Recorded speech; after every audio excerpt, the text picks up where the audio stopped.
You're welcome to the Naija Filmmaker, a podcast about Nigerian filmmakers, their films, and how we can build a diverse and functional industry.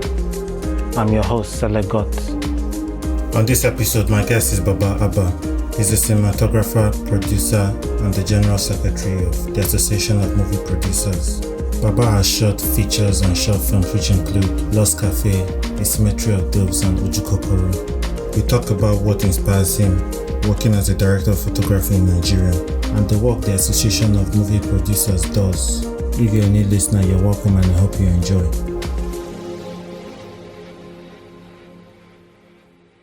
Hi, Baba. You're welcome to Naija Filmmaker. Hey, Saba. Thank you. All right. Can you introduce yourself? My name is Baba Agba. I'm a film producer and a cinematographer based in Lagos, Nigeria. Yeah. Tell us how you got started in the film industry. So I sort of drifted into it. It started off with photography, and I increasingly moved from still images to moving images. That's like sort of the official in the more recent times. But going way back, I always used to play around with cameras, just shoot mock stuff, like when I was probably 7 or 8. Yeah. Just play around with cameras, camcorders in the house, always messing with them. Grew up watching National Geographic and History Channel, Discovery Channel, that kind of stuff. So I always was fascinated by sort of that documentary world, wildlife, nature. Yeah. So it's the sort of stuff I used to play on, and on family trips, just record shooting out the window, giving commentary. So I'd say that's probably the earliest start, but then there was like this, I'd say, vacuum and nothing happening, even photography, that kind of thing, until later. When I was about probably 16, I wanted a camera. Not exactly sure why, but I wanted a camera, and then started off with stills, and then it was a camera I got like I think that was 20 was I think it was a camera I got like 2010 that had a video capability. It's when DSLR recording video. I mean, DSLRs I started earlier with, I think it was 5D, no 7D, but then it started rolling out in more cameras. So I had this camera that had like a video function, and I used to record little videos while taking pictures, and then it sort of grew from there. So nice. So what was your first introduction to the industry, the first film you worked on? Film, I mean, I did that's in Nigeria or generally? Generally, then maybe Nigeria. First film I worked on, it's okay, let me say the first thing I filmed. So I used to, when I was in school in England, I used to film stuff. I used to hang around music space quite a lot. So I was in the music industry first before film. So I used to take quite a lot of pictures, just document stuff, documentary type photos. Yeah. So sort of slipped from there into recording interviews.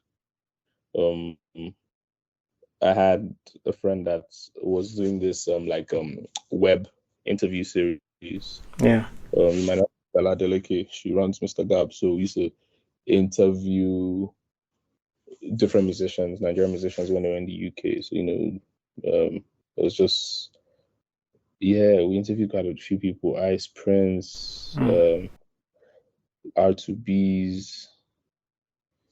I think we did we do Skills? I think we did Skills once when EME came over.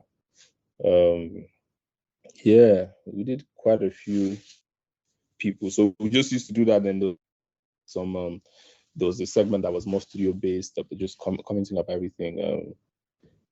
So I just used to film those basically with my photo camera that had a video function. I used my film lights, like my photo lights, the modeling lamps, to light the thing. That's sort of how I got started. Then from there, I worked on Ajabota Senre music video.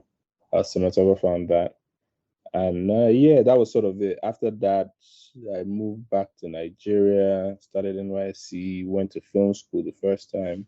Because at this point, it was like I was gonna graduate and I wasn't sure what I wanted to do. Yeah. Increasingly the months before, for like that my final year, obviously I've been doing a lot more video stuff, and that sort of I've been playing in my head, film, that kind of thing. And I was like, okay, I want to go to film school.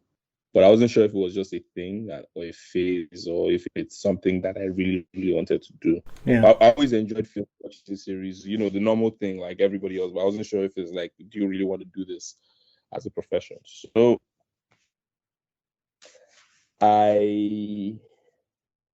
I basically enrolled for like a intro course just to see if it's something that I might want to do. Yeah. And yeah, I liked it. It was dope. It was great. Recorded some stuff, shot some mini stuff. I think there was one still on my Vimeo, like a mock commercial. So I liked it. So after my NYC, I went to film school. And yeah, that's sort of when I took that step. Okay. And that was the Met Film School in London, yeah? Yep. Okay. Both times actually met film school. The first time was just, okay, let me just see what's up. Second one, I just went all in, and it was fun. It was fun. Okay. So what was that experience like, and what did you discover from your film school experience? Film school experience was an interesting one.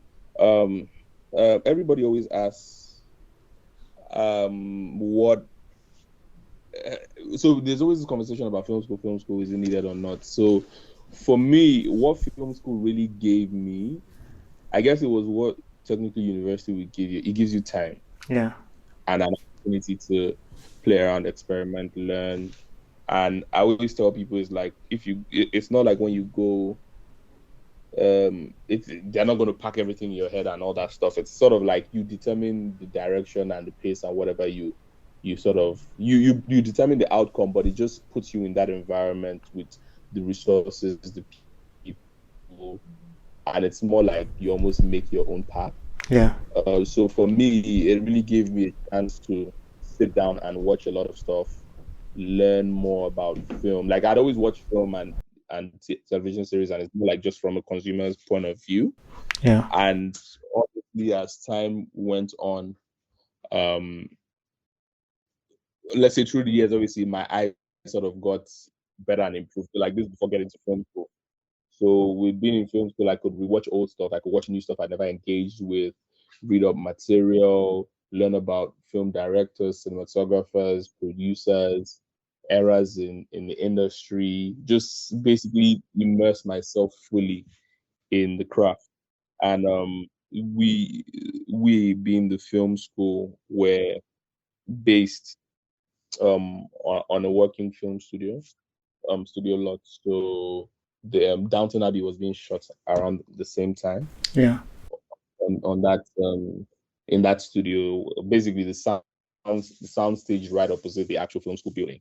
Yeah. The film school building, film school was in a section of the buildings on the film lot. Yeah.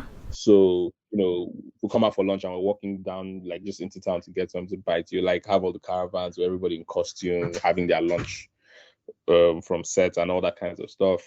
We got an opportunity to go on the set while they were pre-rigging it.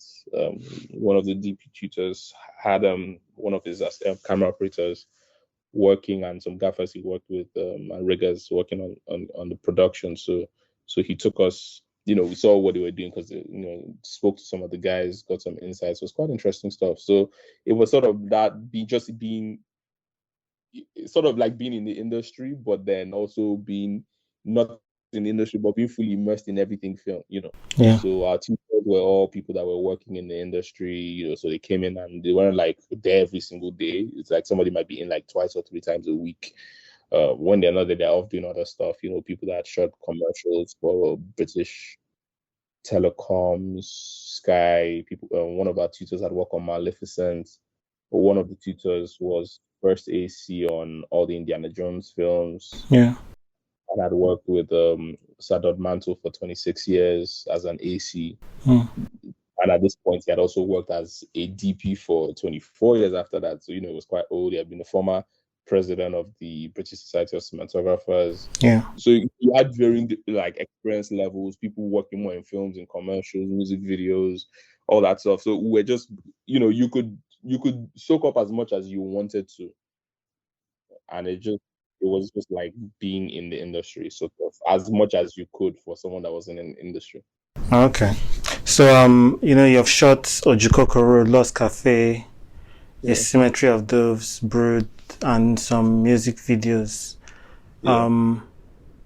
Like how has it been, working on these different projects? What do you always look forward to when you're going on set? Going on sets, what I look forward to, I mean, going on set is a tricky one because, so let's say first of all, you sort of get to hear the idea or engage with screenplay. Yeah. I mean, before you even get there, let's say like the creatives you're working with are people you actually want to work with, or you vibe with on some level. So you're interested in it. You get to engage with the screenplay and you imagine this world. Then going on set is sort of that phase where it's like, okay, everything is real now. Like, Yeah. you have to get the thing done. So it's a scary, how do I put it? It's a scary one. I mean, the start of every shoot is always one that's like very, you if you listen to people, it's like you never get rid of that feeling. It's just you worry about everything, but once you get going, you get going. Yeah. And obviously, because of how serious film is, and you know how serious it is and what needs to be done, you sort of analyze, worry about every single thing before you get on set. Make you have everything you need. Is your approach right? Are you going to be able to pull it off properly? All that kinds of stuff. Blah blah. Sort of self-doubt, fear, and everything comes rushing in. You get what I mean? Yeah. And then you just toss everything aside and do what you need to do. So it's always the same. I mean, that feeling never really goes away. But obviously, it's like if you're doing stuff that doesn't scare you, then probably you should probably you're doing the wrong thing. So it's like that. Working on those projects has been interesting because they've all been different projects, different directors, different creative teams, and yeah, it's exciting, getting to work on different things. I get bored easily. Yeah. Very, very easily. It's difficult to grab my attention. Yeah. I like what I like, and things that I don't like, I'm just not interested in. So hence why I don't really shoot a lot of stuff compared to others. So yeah, it's for me. It's always, first of all, people that I can like vibe with, work with, like creatively. We are on the same wavelength. We have sort of similar visions, and we can forge forward together. Then just material that's exciting, that challenges you, that pushes you, that's a bit different. Yeah. Okay. So I mean, let's talk about vibing with the director. So let me give you a hypothetical situation. A director is not happy with the ideas you're giving him. How do you handle that situation? I mean, you'd have gotten past that bridge before you even agree to be on the project or be on set. So. Yeah. Yeah. So that's, I guess, it's not really a situation for me. I wouldn't. To be on set with somebody you're not vibing with means something has gone wrong somewhere. Before that. Yeah. Because most you should have talked through most of the things you want to do, and you can't talk about every single thing. So the thing is that it's not necessarily liking or not liking the idea. So let me break it down like this, right? You have the screenplay, that basically the plan of what you're trying to do. And I always tell people that film, what you're really trying to do is create an emotional response, take people on an emotional journey. Yeah. So first of all, you and the director, let's say before you or even year one project, and this is the right person for it, or this is the right team, it's like you guys need to be on the wavelength of what exactly you're trying to achieve in terms of that journey, that emotional response, and where you're trying to take people. Yeah. Where you might not have opposing opinions or different things come up, which they can come up, is more how to get there. Right? Yeah. Not necessarily where you're trying to get. And most likely you would have gone through a lot of things and scenarios and been on the same page. I've only ever really been in that situation once. Okay. it's, to be honest, it's a project I probably would I have done it normally? Sometimes I'm just like, okay, let me just, do this for the fun of doing it, or just to see. And yeah, to be retrospectively looking, I knew to some extent what I was potentially walking into. Yeah. But yeah, I mean, there's not much you can do. Directors in charge generally of the film creatively. Yeah. So yeah, I mean, you can propose everything you want and suggest stuff. They have to accept or say yes or no. You can talk about it, debate it with them. If they're not willing to listen or even engage, and when I mean listen, I don't mean accept what you're saying, because most times that's not really the issue. The thing is, we have a scene where like, oh, questions, how do we achieve the scene? Director might have an idea, I might have an idea. You have to talk about it, explain your idea, why you want to do it like that. And it's like, obviously, if you're on the same wavelength, let me say intellectually, creatively, you're trying to achieve the same thing, you guys will be able to come to a consensus on the thing. And it might be what the director said, that's the best way. It might be what you said, it might be a mix of the two. So hence why it's not straightforward, oh, they don't like your idea or that kind of thing, right? Yeah. So, but if you're in that situation where the director doesn't want to listen, not really interested in collaborating, then it's a bit of a nightmare. What you can do, you either stay on the project or you go. Yeah. So you grind it out and just like, yeah, whatever. Okay. Working on film sets in Nigeria, there's always bound to be tricky situations and time constraints and budgetary constraints. How do you handle that and not compromise the standard of the work you're doing? No, okay, so with all the constraints and wahala, okay. Like I said, the key thing, so you're coming into why I probably don't do a lot of things, right? Yeah. Like I said, film is a very difficult and complicated thing because there's so many moving parts. And when you understand it and what it entails, then you sort of give it that respect that it deserves. Now, what I generally try to do is, if I see a lot of issues and problems and there's like things that are not identified by production or taken seriously, I just avoid the production. Yeah, that's usually my own approach to it, because there are things that need to be done. You can't skirt around it. You get what I mean? Yeah. You have to look at everything, analyze, and then commit to it, or say no, I just can't commit to that. If you commit to a ridiculously tight deadline, then you just have to commit to it and do it. And of course, there are deadlines that are tight, but it's not like it's not achievable or it's not, whatever. But then there are some things you just look at and it's like, oh, somebody's calling you 3 weeks to production. Or when you're like, when am I going to get to do prep? When am I going to speak to the director? Do everything I need to do to achieve something. Now, of course, you can show up and ring in a performance, but what's the point in that? Because I could you could take me to set today, and I could figure out a way of lighting it that looks nice. In terms of camera angles and the rest, if I don't want to task myself or coverage, as people call it, I can whip something together that's more jumping, just medium wide shots and close-ups. Yeah. That just go through like a standard template of bam bam and just do something that visually is not, says nothing, communicates nothing, it's not really interesting. It's just so you shot it. Yeah. And you look okay, But then you have to decide, do you want to do that or do you want to do something that has meaning? And that's where the issue then comes in.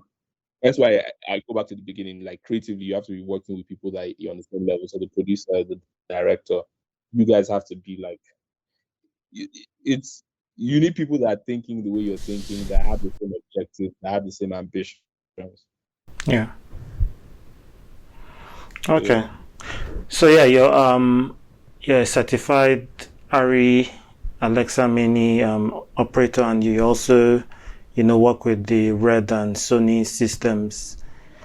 How important is it, like, knowing the nitty-gritty of these camera systems, like really going into what these cameras can do?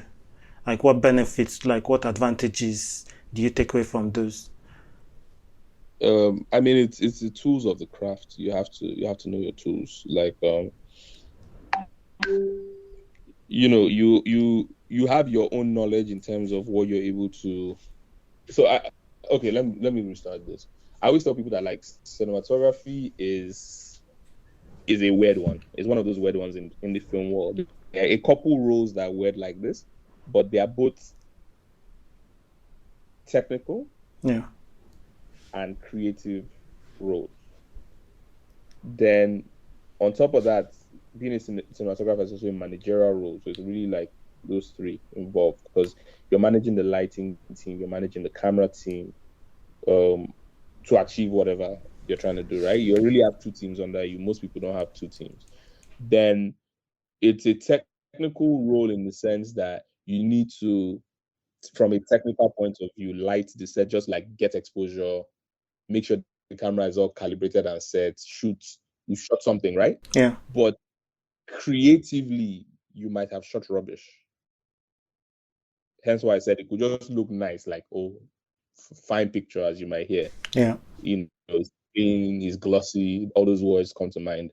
And you've done the coverage and you've shot it like there's nothing, it's shot, you get what I mean? Yeah. But creatively, you've not done anything. So you might be great technically, but you might not be so great creatively, let's say on a shoot. With this, we're now saying you have to be all of them. So let's go back. The foundation of everything is the creativity, right? It's the ideas, the concept is what you're trying to achieve. So you have ideas of how you want to. So the screenplay writes this, that. Yeah, it's actions and everything, but really they're trying to convey an emotion, a state, or they're trying to make the audience feel a particular kind of way to advance this narrative or story that's being told. So your question now is, how do I bring this scene or these scenes to life in a way that the audience feels the right things they are meant to feel when they are meant to feel it, but then to move with the story in this particular way to get to this end point? Because don't forget that the screenplay, like with storytelling, you're telling a story, right? And there's an A, B, C, different points, and you're trying to get them to different points. It's not just to come and tell them, oh, the man had a son, the son died, the man was sad, the end. Yeah. Even if we know what happened, which is not the story, which is just the blurb of it all, right? Yeah. The journey itself is the story. So hence why it's not just storytelling. It's how you tell that so-called story. And everybody's going to tell it differently. So how you tell the story is that emotional response you take the audience on to get to the end point. And you want them to feel a particular kind of way. Is it sad? Is it happy? Is it this? It could be the same story, but you have different approaches, right? So when you're now thinking like this, after you've done the creative, the next step is, okay, how do we now achieve these things that we've set out to do creatively?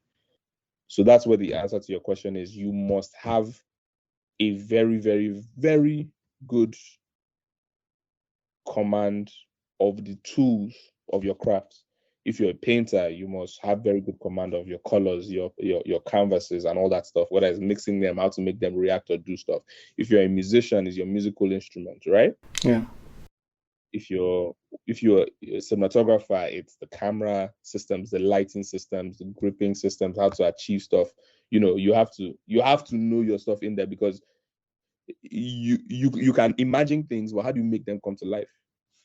You have to know, first of all, technically how to make them come to life, that in terms of just a theory. Then in terms of the equipment or the tools that you have to know how to manipulate those tools to achieve that thing creatively that you've seen and that conforms with maybe those technical requirements that will bring that thing to life. So, is it too dark? Is it too grainy? What kind of colors are we going to get? I want to achieve this kind of look or feel. How do I manipulate the camera, the lens, the light to achieve this feel that I want? Yeah. So that's why you watch stuff and it's like, you could watch a typical American rom-com, when you had like stuff like 31st Dates and all that stuff, and it's just there. And then you could go to like your Disney films and they're just there, or your High School Musicals and they're just there. Then you could go to some really deep art house films. You could go to some other very interesting, what people might call festival films. Everything is different. So you watch films and you see some interesting things that happen, and it's like it wasn't just recorded the camera, walk around. You're trying to manipulate time and space. So it's not that the audience might notice it, but they feel it. They know that there's something, like they just get a response. You know, when you watch like Snatch or Lock, Stop and whatever barrels, you know, there's the way you feel when you watch it. You don't know how they achieved it. You don't know how they did it, the freeze frames or whatever, or just in terms of, is the frame rate jacked? Is it slowed down? Is the is the shutter manipulated? You don't know. You don't even have a clue that these things exist. But you watch it, and the way the image goes just makes you feel a certain kind of way. Sometimes you're feeling nostalgic. Sometimes you're so excited. Sometimes you're ready to fight. Other times you're very sad. Yeah, that comes from understanding your tools. But the tools are useless if you're not on that wavelength, and then you have to creatively be there. But then from a film point of view, in terms of film language, visual language, art language, you also have to be there. So you have to have creative knowledge, you have to have art knowledge, you have to have technical knowledge, you have to have managerial skills, and then you have to be able to actualize all of these things. Yeah, that's an amazing response. Okay, so yeah, let's take a break from all the technical stuff. Can you say 3 random facts about you that not many people know? Okay, well, I mean, I love sports. I'm starting to do more sports now. I had a sort of big break after university where I was like mad about sports, like ridiculously obsessed with football. Yeah. Back in the day. What else? I have so what do people not know? The problem is I think there's a lot of people don't know. So when you say things that people will not know, it's like they don't know mostly. And I don't know what they find interesting that they don't know. I have so I think I've probably shot more stuff than people know or realize. Okay. Also, I work a lot more than people think. In terms of shooting. So it's always like, I've done a few music videos out here, but a lot of people have no clue. Yeah. And I've done quite a lot of short films as well, but a lot of people also they might know one or two, but they don't really know extensively the amounts. I think I spend more time on the producing stuff. Yeah.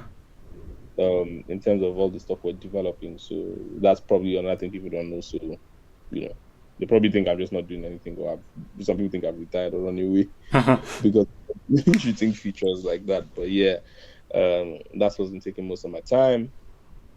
I'm an Arsenal fan. I think most people know that. I golf. Okay. I don't think many people know that.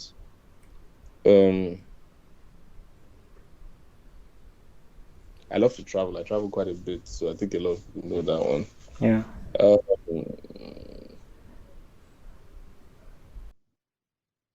Yeah, the other things I mean, the other things I probably can't, not I can't say, but I won't want to say yet until I've seen them. But yeah, I mean, I don't think I'm interested. I'm sure you are.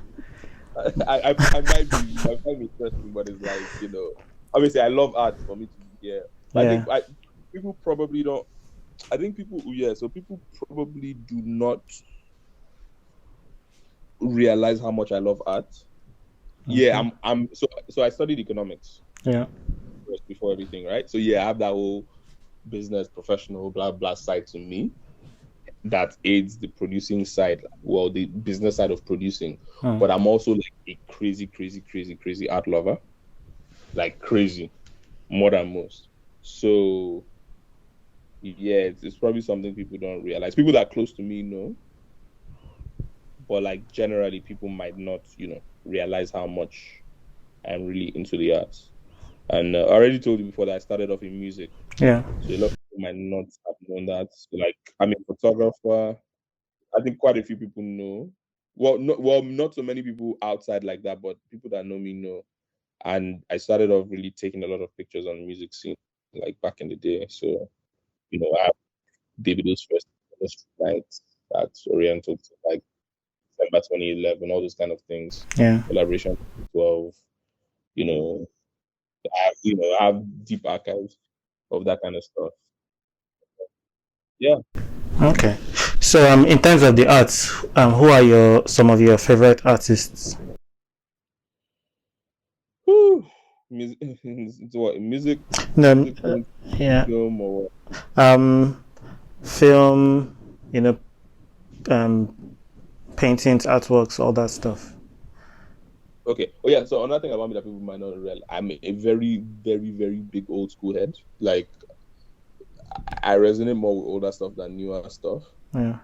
So like the music I listen to is like old music, like very, very old. So it's like I go through stuff like that. So like the top song the last year was "Silly Games" by Janet K. So the song, I actually discovered the song. I watched Small Acts by Steve McQueen, and one of the films was, so basically it's an anthology series that Yeah. basically feature films focusing on Afro-Caribbean life in the UK, 60s to 80s, and this particular film about a girl's first party or rave or disco thing. This was the song that was really thing, and just the vibe, everything. I really picked and took to the song, so I just like played it constantly for like 2-3 months. So for me, sometimes it's not as much artists, like in terms of the artists I like, but it's not like I just love this artist and I'm obsessed with the artist. It might be particular things that artists have done. So it's like albums, songs, things, fashion, hair, art. As far as films, obviously Coppola's works are amazing, Scorsese's works are amazing. I would say probably those two probably resonate more with me as directors. Yeah. And this dude, Woody Allen. Yeah. Just if it's just I think I've watched so many things and everything, but their work sort of just very much sticks out at me. And I think with funny enough with Scorsese, it's older stuff, but it's like the stuff he did between the 90s to the early 2000s is the one that I'll pick. Coppola obviously had the best run in film history in the 70s. Yeah. Right? So that era, it had its two eras for me. So you had the whole Manhattan and but then I think Woody Allen in the 2000s was crazy with Match Point, Christina Barcelona, from Paris with Love. Sorry, is it from Midnight in Paris? Yeah, From Rome with Love. Like that run was like impeccable. So like those kind of things stick out to me. Cinematographers, Gordon Willis, the Prince of Darkness. Yeah. He shot Godfather. He shot Manhattan. I think he shot Annie Hall as well. He shot Apocalypse. No, he did. Did he? Apocalypse Now was Vittorio Storaro, so that's another guy into those kind of things. So The Conformist, Apocalypse Now, The Last Emperor. I mean, those are heavy. I mean, he won Best Cinematographer for those, but no, for Apocalypse Now, Red and The Last Emperor. But if you watch those two films, you know that it's like Apocalypse Now and The Last Emperor is crazy. The Conformist, amazing film. He also shot this controversial film, Last Tango in Paris. Do you remember the film? Yeah, that's Woody Allen. Yeah. Was it? No. Last Tango in Paris was the one that this guy basically is a better. So they're all Bernardo Bertolucci. So he was working with Bertolucci throughout, like from Italy, blah blah blah. So this was the one that had Marlon Brando in Paris with the girl and all that weird stuff. There's a lot of backstory to that film. You should go. It's a bit of a weird one. I mean, this is when cinema was cinema. Yeah. But yeah, Cafe Society. She shot a couple for Woody Allen, so Cafe Society was quite. I've not seen the other ones he shot for Woody, but Cafe Society was quite something. Roger Deakins is high up there. It's probably one of the biggest influences or inspiration for me from a cinematography point of view. Hoyt van Hoytema does amazing stuff. Yeah. Everybody talks about Lubezki and the rest. There's a breed of cinematographers, I think, from the mid 90s to the late 2010s that just had like an impeccable run. The Mexican Boys. It was just something amazing. There's so many films that I've seen that came out in that era. It's just like visually, you're like, wow. The approach storytelling and how they did what they did is just impeccable. Yeah. I guess I'm very in love with eras as well. You know, art itself in terms of visual art, I'm less so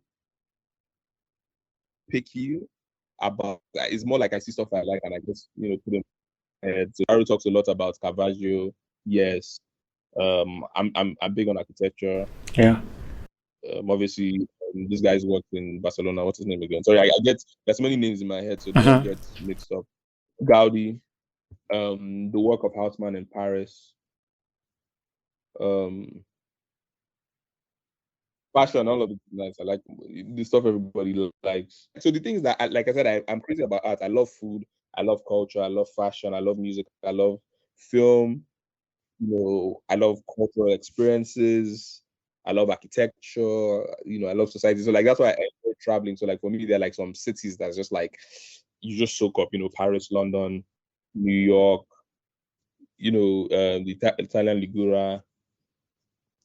You go to places and you see things. Traveling in like inner country, like within Nigeria, like going on road trips within Africa, like in Uganda, all that stuff. So sometimes I might not necessarily consciously think about who's doing it or what. I just pull references from all over the place. Yeah.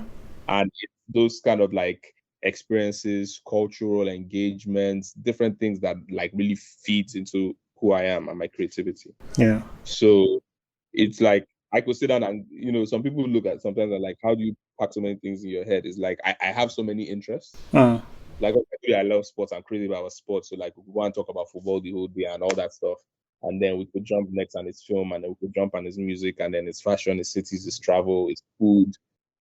Like, you have the great chefs, the great culinary experiences, the great culinary cities, all that kind of stuff, the great cuisines, the great cultures. So it's like, for me, it's just, I love life. I love people. So I love culture. Like being a cinematographer, you take your time, you do all this research, you take your time, you light these scenes and capture beautiful images. With post-production, there's that possibility that a lot of the hard work that has been done could be undone. You basically go and murder your work. Yeah. So like, do you find that in most cases you always, try to follow up and, try to retain the integrity of what you've done on set so that it, goes all the way to like the audience seeing what has been done? Yeah, you see, in the day and age that we're in, you have to defend your work like more than ever before. It's crazy, but it's what we have to do. You almost have to bake everything in a way that it cannot just be scattered. But yeah, so you have to do that. It's just post-production gives you a world of possibilities and allows you to move things forward. So I mean, okay, let me go all the way back, right? So I tell you I'm a photographer, so I gave up on digital photography about 8 years ago. No, is it 8 now? Is it 9? 9 years ago. So I basically shoot pretty much exclusively on film for my stills, right? So funny enough, I started doing that a year before I went to film school proper. Like when I sort of so it just sort of it helps me, right? See things, see light, understand light. Yeah. But if you go back to that sort of shooting on film, whether it's for stills or for video moving images, there's a process, right? Yeah. You're gonna you shoot it, which is you're shooting on a negative, then you have to develop that negative to get a sort of image, and then you have to transfer that image into a positive, right? So if we do it on the film side, it's like you shoot it, you're going to have to scan it. After you scan it, you're going to have to transfer it to a positive print, which is not the final thing that's then, that's then put on the projector and is projected for everybody to see. Yeah. So in between the actual negative that you shot, like shooting on set, and the positive print that's projected, you have this whole process in the middle, which is post-production. where you develop the negative. Before then, they do all the color timing, but when it got a digital came in, they would scan it into a format that had a color space called Cineon. Then they will now do the color correction and all that stuff, on their systems. Then they will print it to a target, like a print that had property. That was what they were going to project, right? Yeah. So all we're doing now digitally is that we can do those processes quicker. We have more latitude to adjust stuff because we're also recording digitally. We're capturing a lot of information, so we can really manipulate stuff. And if you go deep into the technicals, your sensor is really just recording ones and zeros, and it has to try and translate those into images, right? So you have so many dots on the sensor. And basically, with the power of how you record it, once people start talking about recording raw and all that kinds of stuff, is that you can reprocess the raw data, which is this ones and zeros, Yeah. to give you almost anything you want, and you can change so much more than before. Which means that basically they could reshoot your film in post, which is dangerous thing for the artist. Yeah. Very dangerous thing, because you have to realize that an artist has done something, and there's a reason things have been done.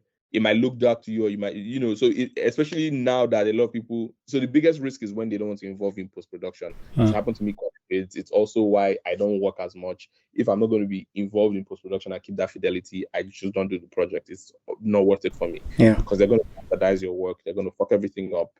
Like you said, you're going to shoot stuff. They're going to, because the first thing is that the post-production is finishing the actual work done. Yeah.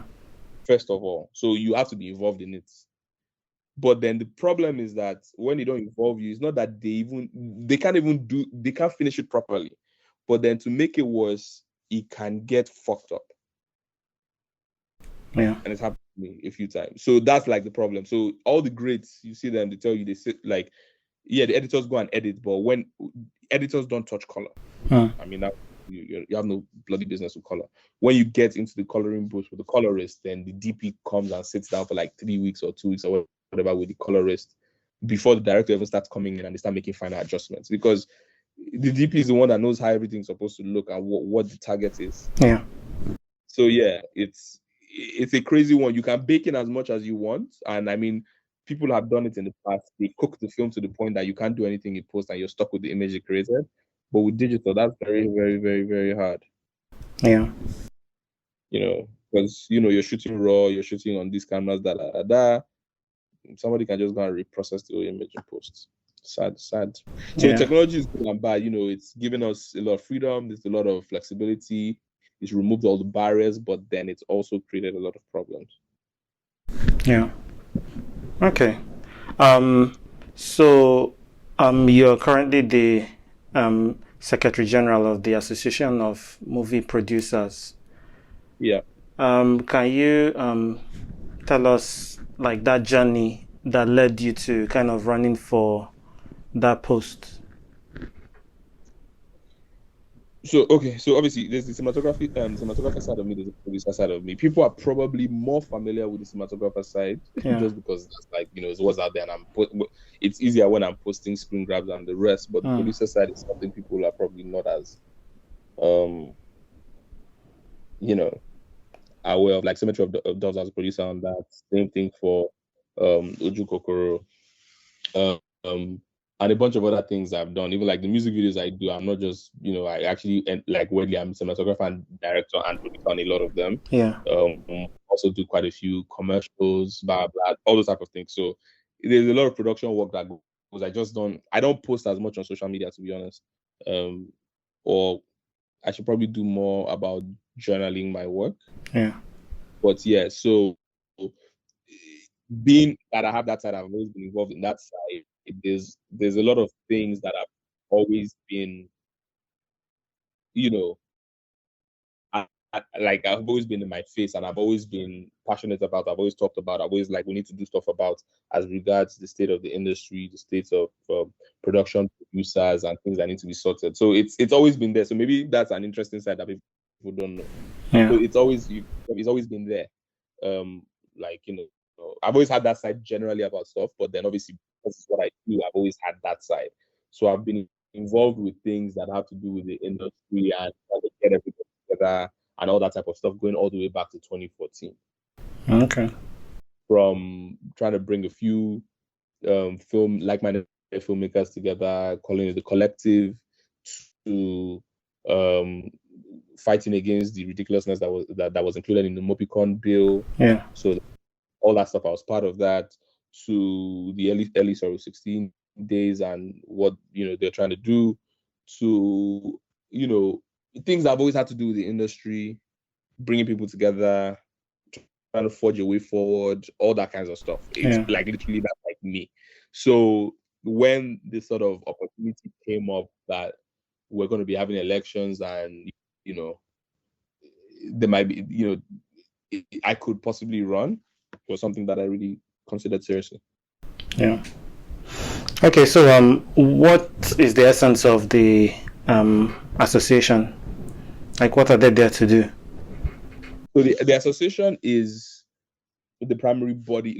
So first of all, the association is the primary convergence of film producers in the country, right? So it's really where everybody comes together, which is the first step for everything, right? So let me call it like a sort of like the forum or the meeting point of everybody. Now, the basic, simple objective of the association is the advancement of the interest and welfare of producers and productions in the country, right? So it's really about making sure that producers, productions, all these things work fine, work properly, everybody's cool, it's moving forward, and it moves forward the right way. Yeah. Now, this can boil down to so many things, be it with, okay, for instance, you're going to come and say there are a lot of laws and policies that are not there that producers need. So, you have to do those engagements. You're going to say that there are engagements producers need with distributors, exhibitors, commissioners for television stations, content this, content that. You have to do those engagements, right? Yeah. Producers and directors, you have to do those engagements. Producers and actors, you have to do those engagements. What should the let me say, the modus operandi be for producers, productions? How should the industry be structured? All those kind of conversations. So obviously, the industry is, depending on who you listen to, and it's a very, very, very interesting, tough debate. But obviously, we have the film people before all of this. Everybody says Nollywood and it's like 1990 something, doing stuff. Yeah, great, fine. But really, Nigerian film motion picture industry is going back all the way to the let me say 50s of like indigenous Nigerians being actively involved in these kinds of things, right? Yeah. So, but I guess that's sort of forgotten or tossed away. So Nollywood is a thing that came out of television, and now everybody all of a sudden is trying to go back to cinema, but getting the actual roots, which are those guys from the 50s, 60s, 70s. Right? But the point is, how should we be doing things that we're supposed to do? Yes, the industry is young, even if you go back to the 50s, because Hollywood and the rest and all these industries you're looking at, they were making films in 1890s, 1900s, right? Yeah. And we have not been making films seriously like that until like en masse as an industry, quote unquote, until 20, 30 years ago. So we're still like 80 years, 70 years behind. So how do we structure ourselves, make it more professional, put the right things that we need to put in place to get to the point that all these other industries have been able to scale to? So that's like the primary thing, like work that now we are doing. Okay. So what are some of your activities like throughout the whole year? Okay, so the first one is, so we have a lot of engagements with the NFVCB, primarily because producers need to get their films rated so that they can actually distribute it. And you're probably aware of all the stuff that's been going on with that in terms of people having to be registered, that. So there's a lot of that. We also deal with disputes between various people and producers. People come say this happened, that happened. We mediate on behalf of everybody on that. Yeah. We're doing a whole digitization shift, basically to take the association from where it was and bring it fully into 21st century, digitizing our management systems for our membership and engagement. So the final implementation. We've basically done a lot of the back end stuff, but we should round that off by the start of this year. We've been engaging Lagos state government, federal government, and the relevant agencies as regards policies that we need for the industry and things that need to change. So we were involved with the public hearing for the copyright bill, for instance. That was like the end of last year. Yeah. There's the NFVCB bill as well that's being discussed. That's ongoing. You have the NFC bill that's being discussed. That's ongoing. On the Lagos side, our president is part of the committee for the Lagos Creative Fund. And we've also been with them on ways to ameliorate the difficulties that producers face in the state. We have different state chapters as well. About 20 something. I have to get you the final number. But we also do engagements at the state level, and we also jump in. So we are more like the national body, and then you have each state having its own executives. So most things right now have to do with there's a lot of issues in terms of complaints, mediation between producer, actor, producer, investor, producer, television station. Yeah. Both. We also have to defend producers a lot in terms of making sure they get the right type of deals, conditions, and Nigeria is the industry at this point is generally like the Wild West. Yeah. So it's a lot of that stuff. But that's why we're doing all the other back-end digitizing stuff so that we roll out more what we'll call developmental and capacity building fronts to, build up producers more. Yeah. So last year we did a few trainings. COVID hasn't really made things easy. But the hope is that with the digitization being done, we can run more virtual sessions, events, talks, seminars. In the closed system of the actual association itself, we've been having some of our more experienced members give what we call lectures, so to speak, or talks, seminars, just explain different aspects of what they do and different elements. And it's something that we're hoping to share with the wider public going forward this year. So also to have more engagements with like a monthly calendar of things where more people can get involved. Hence why we need sort of that platform where we can engage more people than on a WhatsApp group or on a Zoom call. Yeah. That's closed out. So we're still a lot in the foundational stages. We need to continue to increase our membership, get more people to see the reason why they should be involved, collective bargaining, because at the end of the day, everybody complains about all the issues of this, that, but if you're not together with one voice in a collective space, pushing a collective agenda, you're never going to achieve these things you want. Yeah. Individuals I can go and negotiate a nice deal for me, but what does that do for everybody else? If nobody, and you have to understand this thing, right? Not everybody is going to be as knowledgeable about everything. And not everybody necessarily should be. Yeah. Their primary work is to make films, not necessarily to run all the full gamut of all the possibilities. So that's why everywhere else in the world, these associations do a lot of the heavy lifting for these periphery things. Yeah.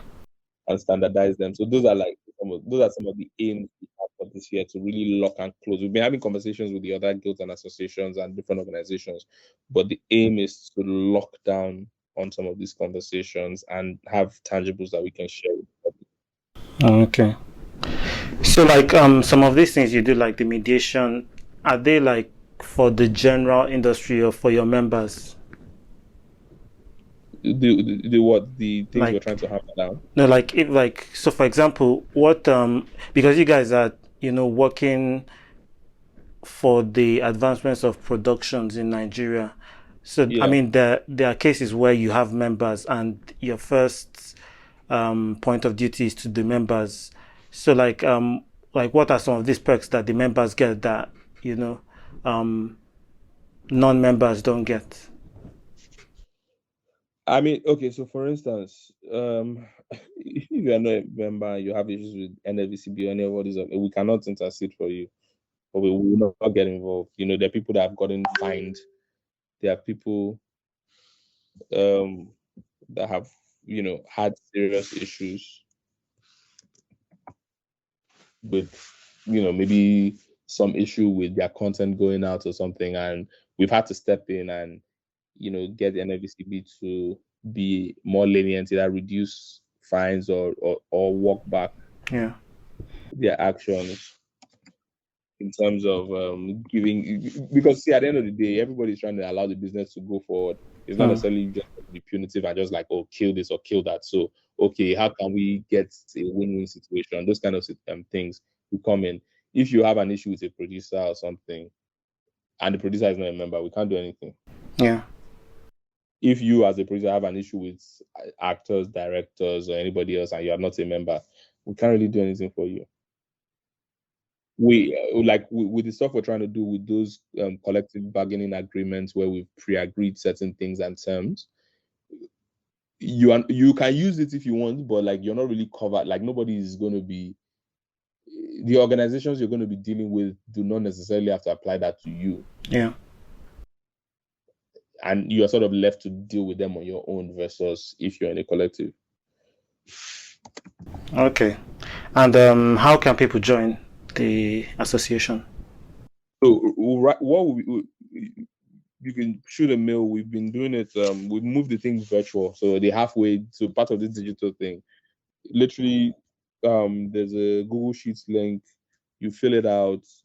We go through everything. You make your payments and do all the vetting, and that's gone through. With the new thing that we're sorting out, the website is going to launch end of this month. Basically, you can just go on the website and apply and do everything from there. Okay. Yeah, because right now you'd have to reach out and send you the link or all that kinds of stuff. But once that is launched, there's a membership page. You go there, depending on the different tiers of membership, you see all the details. You fill out the form there. Yeah. We get all the information in the back. We do all the vetting and everything. You can upload anything that we need you to upload. Payment that you need to make, you can make them straight there online. We get everything, your invoiced, receipts and all those things go. Those are some of the things we've been having challenges with now, like, so many members, how do you generate invoices and receipts, and trying to do everything manually? So it's like, it's a lot of admin work, but on the other end, once that's done, it's more automated, it's easier for everybody to keep track of, there's a more community aspect. So yeah, so I mean, if you want to join, just you can send an email to secretary@ampng.org.ng, and then just say you want to join. You need the link that will shoot it across to you. You do the fill out. But once we're done with the website, hopefully at the end of this month, and we've launched it, it's going to be, you go to ampng.org.ng, browse on it, you see the membership tab, click on it, you just apply. Okay, so can you say that email address again? That's ampng.org.ng. Oh, all right. I mean, maybe this is me just repeating a question that you've addressed, but what do you think is like a top priority that the industry should focus on improving for us to solidify, our growth and all that? So everywhere in the world, the television side of the industry is bigger than film. I think in the US it's 70-something% on the TV side compared to the film side of the whole industry in terms of the monetary value. Yeah. We have to develop our home market and develop allowing as many people as possible to be able to engage with the content and give us their money. Cinema is great, but it's still very constricted, and it's never going to be as widespread as television itself. Yeah. So the digitization, the digital switchover is great, but what's really great about it is the things that it brings that we need to implement that would unlock the whole market. Yeah. The first one is, the biggest one, to be honest, is audience measurement, which actually right now nobody can really accurately tell you that 5 million people or 10 million people tune into, or households tune in to watch Ajoche, or tune in to watch Ajoche every day or every Friday for this particular show, and your advertising revenue is always based on that, because if you're doing 5 naira or 5 kobo per view, I'm like, let's say it's 5 naira and I had like 10 million viewers every Friday, that's 50 million in ads per ad spot, for instance, depending on how you do your math. So right now it's just a guessing game. The second part is what is they're trying to implement now with advertisers paying properly and on time for ads because right now they place ads, they don't pay, they start tossing you around, tell you can only pay you 20%, all that kind of bullshit. So the content owners and the station owners don't necessarily get their revenues back. But most importantly is commissioning for television. So we need television stations to start commissioning content, not selling airtime. Yeah. And we need the protection of independent producers so that you don't have a situation where everybody's just working for one or two or three companies. Because right now everybody's producing, they own no rights, they get no royalties, nobody's benefiting. That's why everybody's always begging for money when they're sick. But in a real ideal world, as a creator of these things, you own the content or you own equity in the content. So on resales, on subsequent transactions, you constantly make money, make royalty. So when your TV show comes out, it's not that they just own it, it's commissioned for a set period of time and whatever. If they want to keep showing it, they have to keep licensing it back from the production companies. And the production companies then pay the actors and everybody else royalties. Or if you do sales in other countries, every transaction has to do with money. There's a percentage breakdown of how everybody gets paid. But right now, when you're basically working for the company and they own everything, they just pay you, and they don't even really pay you. They give you a budget to run your own fees in there. After you've done it, that's it. So you have people that have done 3,000 episodes and they would never get anything from it. Whereas that's what builds estates abroad, where people are passing it on to their families and their kids families are able to live off of that. So right now, everybody's just hustling based on let's live. But so, that one, content ownership and retention of equity in content, audience measurement that comes with digitization, those two things with the prompt payment of advertising revenues is going to completely blow the whole market open. And then digitization allowing the broadcast to get to more people, high quality broadcast to get to more people and have more channels available. When you combine those things, it will proliferate the whole industry. There will be money everywhere. Streaming and the rest are great, but trust me, Nigeria is 200 million people, right? If you are, and like for instance, just to give you an example, if you wanted to put an ad on like NTA now that gets into maybe 98 or 90 something percent of the households in prime time, they want to charge you like 500 or 1 million per ad slot in prime time before network news, right? On a 1 hour, let me say in the regular 30-minute show, there's at least, let me say 10 minutes of ads. That's potentially like 5 to 10 million naira per day, per 30-minute slot, right? If you have an episode every week that's hot, that's potentially 25 to 50 million naira every week in ads, right? Multiply that by 52, that's 2.5 billion or 2.03, something like that, right? Sorry, that's 2.6 billion. Now, that's potential revenue for the TV network or whoever selling the ads. When you have that kind of show bringing you 2.something billion in just the first one in adverts alone, this is ignoring what you could resell it for somewhere else. Then you can afford to commission and pay properly. And so that's where we really need to go to. Okay. So what do you think is the first step in, like the TV industry moving in that direction? Is it the measurement of the audience, then, accurate? So digitization and measurement of the audience. So they say the digital rollout is on. We need to keep on them, make sure that it's done and implemented fully and widely. Audience measurement, even if for the small one that's done, we need to make sure that it's done. But the key thing first is this conversation about equity and ownership of content, because even without the space being fully expanded, it unlocks more revenue for everybody, allows money to flow. It also allows us to key into foreign markets, because all these sales are going on outside, we can then start making money from it. Because right now, all the stuff that's being made is still being sold in other countries, but the creators benefit nothing from it. Okay. What would you say is your happiest Nollywood moment so far? Eyimofe getting into the Criterion collection and being distributed in cinemas in the US. That's amazing. Yeah. Yeah. Okay. As a producer, like, what are you working on? Uh, What can there's you a say? couple of books that we've licensed, so we're adapting for to television. Okay. So that's the cocoa. Nice. We need to focus on telling people. Everybody says it's telling our stories. I don't think it's about telling our stories. I think telling our stories properly. Yeah. Yeah. We always, yeah.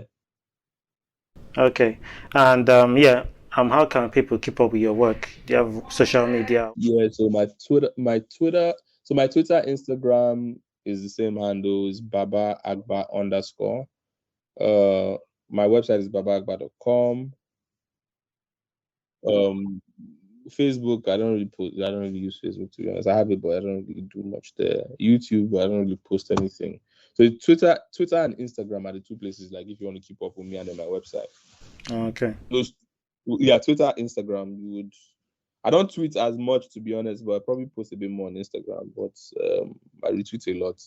But yeah, Twitter and Instagram, follow me. You keep up with what I'm doing. You get to see, when I'm at festivals, when we're having stuff, engagements, all that stuff. I tend to sometimes post those kind of things on my Instagram. Yeah. And I have conversations now and again. I'm also on Clubhouse. Okay. Baba search, you see me. I think I don't know, is it handles they use? I think it's the same. I try Yeah. to keep the same handle across platforms. So I've been getting on Clubhouse a bit more recently. I might do a bit more there. Who knows? Okay. All right. Thanks, Baba, for coming on the podcast. No worries. Thank you so much for having me. We have come to the end of this episode. Remember to rate and review the podcast. You can also follow me on Instagram, Twitter, and Facebook at Selega Film, and the podcast at the Naija Film Pod to share your feedback. You can now support the podcast by visiting the website to donate. See you on the next episode. Have a good one.